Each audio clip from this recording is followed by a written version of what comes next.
Companies spend billions of dollars every year to manipulate your psychology so you feel desire, loyalty, and urgency, all in an effort to get you to buy more stuff. This isn't a conspiracy. It's not even a secret. These are strategies shared in boardrooms, bragged about in tech offices, and liked on LinkedIn. Brands hide their true intentions from you through a sleight of hand. They seamlessly blend into culture, track your every move, and hit you with relentless messaging. Every word, every image, and every offer is tested and optimized to get you to buy more. And the more I looked into it, the more I realized how sophisticated it's gotten. Wait, you're not supposed to hear what I just showed you. Actually, that's a video to the YouTuber Matt Diavella, who I'm a huge fan of how he makes his videos. And when I was researching this video and looking for it, I came across that intro, and I felt like that's not what we're supposed to hear, but it's actually perfect. So that's my hook. And now we're going to jump into the rest of my video.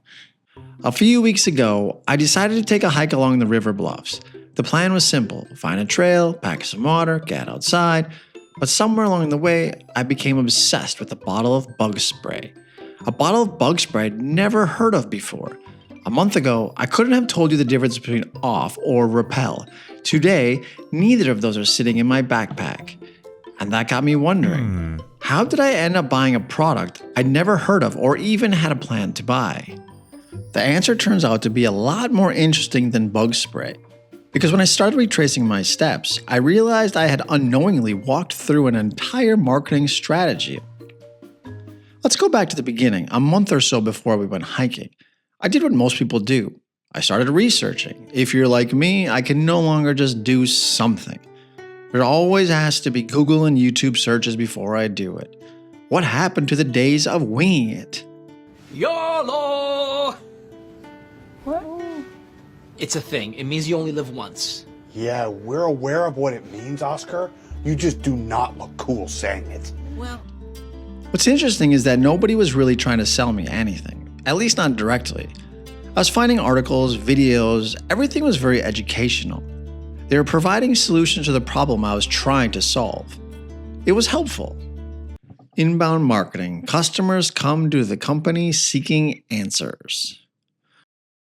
And honestly, it's one of the reasons why it's so attractive. It doesn't feel like advertisements.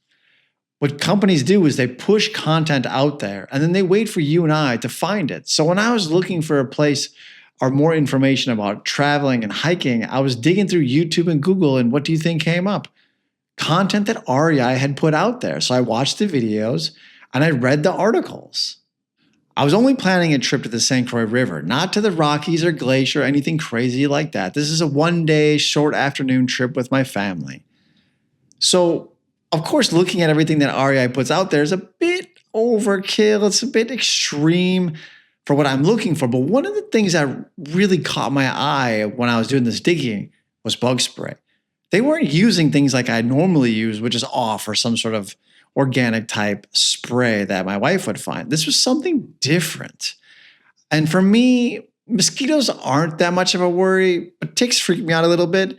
But actually, more importantly, my wife is a mosquito magnet. When I go with her, she's almost like my personal bug spray. So this appealed to me, and it felt like this is something I need to dig a little bit deeper in.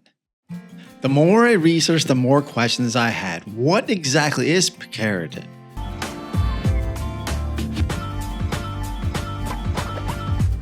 All right, so in terms of repellents that go on your skin, we have basically two options, DEET and picaridin. DEET's been around since about the 1940s and is considered the gold standard in terms of mosquitoes, ticks, and flies. Option number 2 is picaridin. So picaridin is a synthetic version of a chemical that's found in some pepper plants. My personal preference between the two of these is actually picaridin for one very key point. Why do experienced hikers seem to prefer it? Is it actually better than off? Or was I simply seeing the same recommendations over and over again? Public relations, independent voices influence customer decisions. The funny thing is that all of this started because I wanted to go hiking. I wasn't shopping anymore. I was investigating. And eventually I realized I needed help making sense of it all. So I decided to do what I probably should have done in the first place. I needed to talk to someone. At this point, something else started to pop up a lot more often than I began to notice. It wasn't just bug spray itself. It wasn't hiking or traveling. It was REI. Everything seemed to lead back to REI. Two movies I came across while researching hiking was Netflix's Happiness for Beginners and Wild, starring Reese Witherspoon. They're good hiking stories, but they're also a great example of marketing. Throughout the films, REI appears naturally as part of the main character's journey. The brand isn't the focus of the story. Nobody stops the movie to talk about REI. Nobody delivers a sales pitch, but the brand is there. And that's what makes product placement so powerful. Off the side of the mountain, like Cheryl did. She just absolutely cracks and throws her boot off the side of the mountain and decides to duct tape her sandals to her feet. And then she gets a replacement pair. Your boots from REI? Yes. How far are you walking those? About 50 miles. Are you sure there's not another package? Oh, I'm sure. And lady, if you walk 50 miles on duct tape, you got yourself the right package. Instead of putting the advertisements around TV shows, movies, or video games, what brands do is they put it inside of them. So they put these inside of the TV shows, in the movies, in the video games, because then you and I can't block it. Think about yourself. What do you do every time an ad comes on? You skip it, or you pay to get rid of it, or you pick up your phone or your computer and you start watching that. We do everything in our lives to avoid ads. So what brands have done is instead of putting on the outside or around so that you and I can skip it, they put it inside. They make it part of the story. So then you and I pay attention to it without actually even noticing it, hopefully. What's fascinating is that most viewers don't consciously notice it. They're focused on the story, the adventure, the characters, but the brand becomes associated with those emotions. And once someone points product placement out to you, you'll start seeing it everywhere. Not just in movies, everywhere. Product placement. Brands become part of stories people already enjoy. And this part of the lecture is where I would show you that ads are following us around the internet. And all of you know this, which we see every day, especially if you don't click reject all cookies and you allow them to follow you. You'll notice that, you go to one side and then later those sites start popping up and they're tracking you wherever you are at. But instead of showing you that, I want to show you something different. Here's a sort of did you know?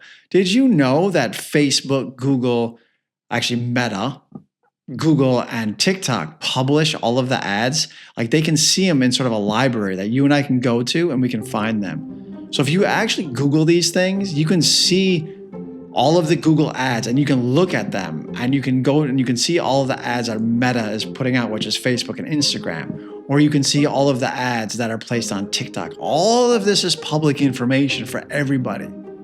So it's really interesting. So it's something that if you're curious about what ads look like, you can check it out. Or if you're curious about who's following you, or if you actually work in the ad industry, you can go and see what are your competitors doing, or what are other people in other industries doing, and how are they running their ads to give you different ideas. Outbound marketing, companies actively reach customers. So what this leads to then is inbound marketing. Remember in the very beginning of the video is what I was looking for. Where outbound is they're looking for me. These are the ones that are tracking me down. So these are what I kind of call spammy things, right? Like you're pumping as much stuff on content basically on the internet and you're hoping that I can, attract people with what I'm putting out there, that they'll come to my website or my store or whatever it is. Advertising. Companies pay to place messages in front of customers. The important thing to remember with advertising is you're paying for it. It is not free. It's something that companies pay for, which raises maybe the most important question in promotions. You always have to ask yourself, where is your customer? When are they there? And how am I going to reach them? Right? So if you can't answer those three questions, you have to go all the way back to your research and you need to dig a lot deeper so you can figure out at all times, where's my customer, when are they there, and how am I going to reach those? If you do those three, everything we talk about in this video begins to make a lot more sense. People often assume everyone behaves like they do. If they're on TikTok, everyone must be on TikTok. If they don't listen to the radio, nobody listens to the radio. Good marketers don't assume. They research because every channel serves a purpose. The challenge isn't choosing your favorite channel. The challenge is finding where your customers actually are. At this point, I had one more question. Why is everyone recommending this stuff? So I had to go to REI and check it out.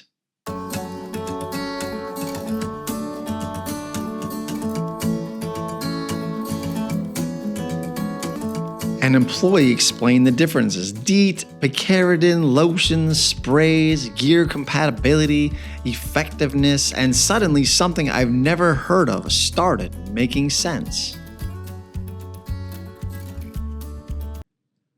Personal selling. Employees help customers make decisions.